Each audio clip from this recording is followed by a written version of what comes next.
Can we finally say, after 3 races now this season, that Aprilia have what it takes to take the fight to Ducati over a whole season? And can we finally say that this is not just a one-horse race? Improve his fitness, there is that caveat to it, but Jorge Martin can definitely take the battle to Marco Bezzecchi in this championship fight. I talked about in Brazil how Marc Marquez really needs to win this race, or at least have a consistent weekend.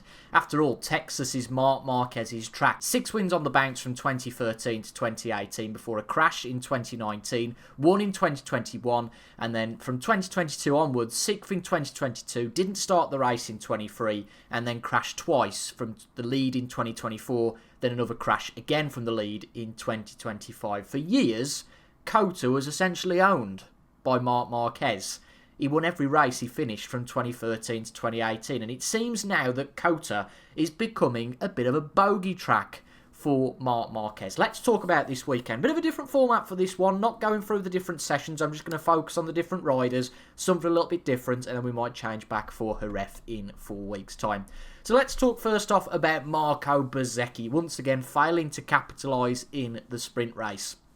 Crashing out of that sprint race, and I'll tell you something, I think the rest of the grid are quite lucky that Bez has crashed in 2 of the sprints, or else the championship lead could be even more. Something we didn't see in the race that we saw in the sprint was that Marco Bezzecchi was being challenged quite closely behind. Was it that pressure that saw Bez crash here? It certainly saw him crash in the first race in Thailand, battling with Marc Marquez, but as such, Marco Bezzecchi crashed out of the sprint, but he won the main race, and that was the most important thing. He got 25 points on race day on Sunday, and it is now 5 wins on the bounce for Marco Bezzecchi. Joined some very good company, winning 5 races on the bounce, and it feels like he's mastered the full race at this point. He got away at the front from the start. That, I think, was key for Marco Bezzecchi to get into that rhythm. I talked about last time how that was so key for Marc Marquez last year, getting away, getting to a rhythm, and then being able to manage the gap. I think that is something that we've definitely saw from Marco Bezzecchi this weekend.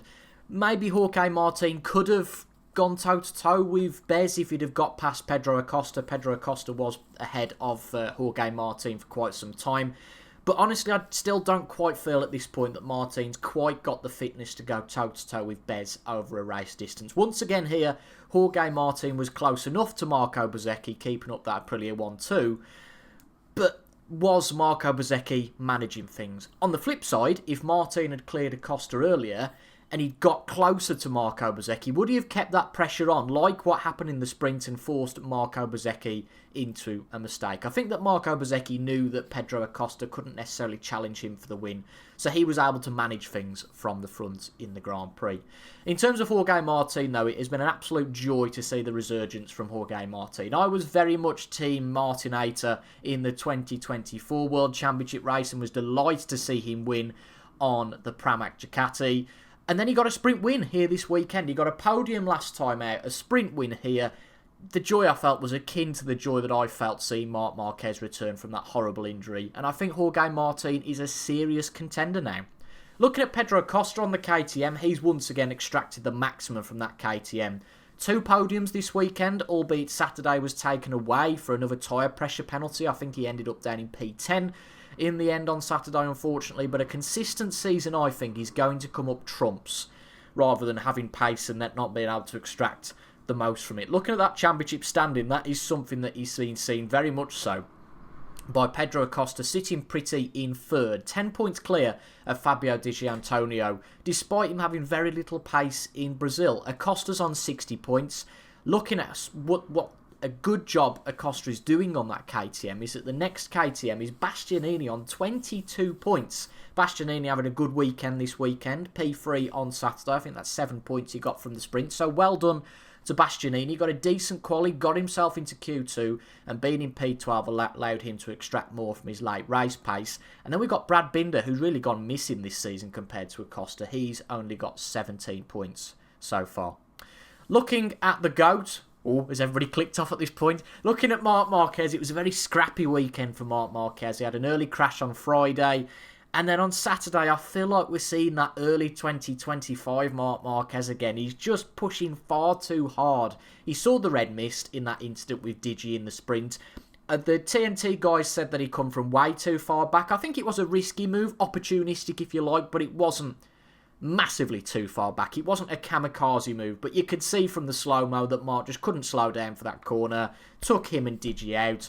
And a bit of frosty pre-race talk, given the events of what happened in Brazil. Did that play into the fight? I just think Marc's just pushing a little bit too hard. I remember last year he crashed out of the Spanish Grand Prix at the next race we're going to in a ref, fighting too hard early on.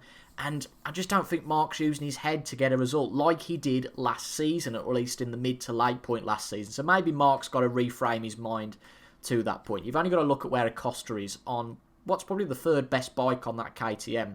And I think ultimately that sprint crash really halted Marc's chances of doing anything this weekend. Not just a win, but battling at the front. Although I didn't see the announcement until later on Sunday, I felt that Marc was likely going to get a penalty, and I think a long lap penalty was justified. Unfortunate because he had strong pace in the race after taking a long lap penalty, managed to get P5, but again, frustrating. We'll talk about Ducati again in a minute in terms of Pecco Bagnaia. But Digi once again proved himself a contender this weekend. He took pole on Saturday, got took out by Marc on Saturday on the sprint race. But again, another solid haul of points on Sunday with the P4. If you're looking at the VR46 team though, where did Frankie Morbidelli go this weekend? It's just as well that Digi was up there with that new livery they got, because if it was just Morbidelli represented in the team, you wouldn't know, because he was absolutely nowhere this weekend. An absolute howler from Franco Morbidelli. Oyagura on that Trackhouse American team, so nice to see those guys doing well, particularly at their home race. Seriously impressive in terms of his pace. Just behind Marc on Friday, not necessarily getting that same performance on Saturday, but an absolute rocket on Sunday. It looks like he was maybe going for the podium, if not P2, before the bike unbelievably gave up on him, and that robbed us of some late race excitement. So that was disappointing, but we saw a very solid pass from Oyagura on Digi. Let's face it, from Brazil with the Marquez and Digi battle, Digi doesn't give up easy at all, but it seems nor does Oyagura, and it feels like MotoGP in his very good hands with these youngsters, Oyagura, Digi, Acosta, Firmino Aldeguer, etc, etc.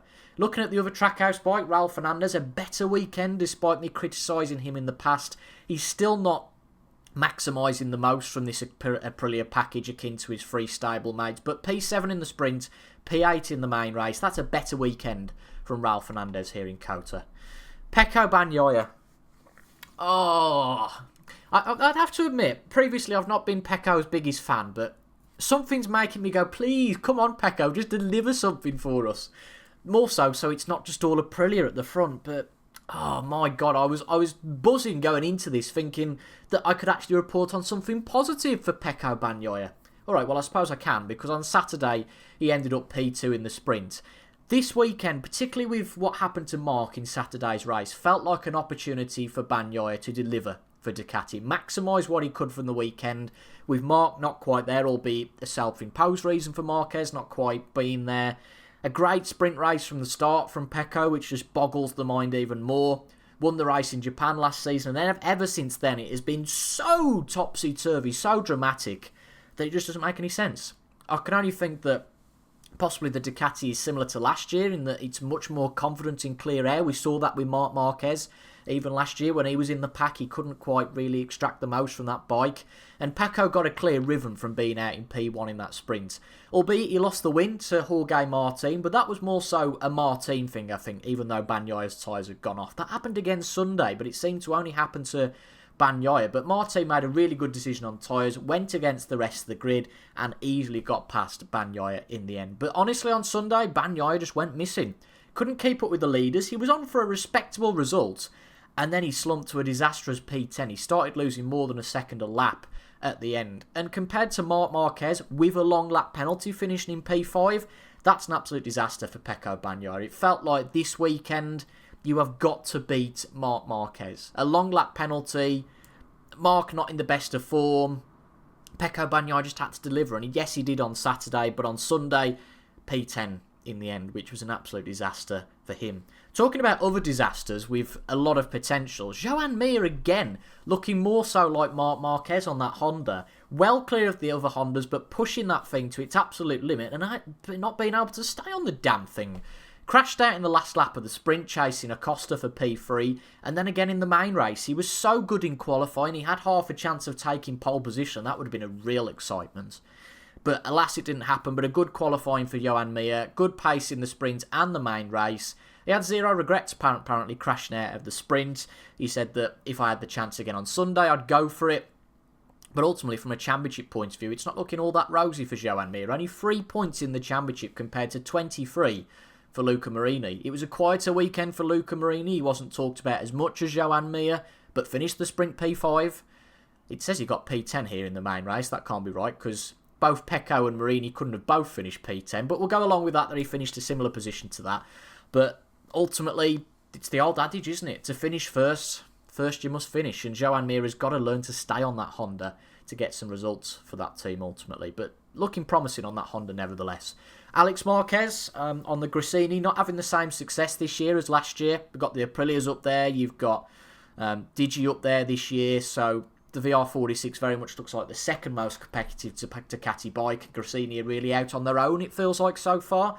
Although we haven't seen the most from Fermin Aldeguer after he's come back from his injury.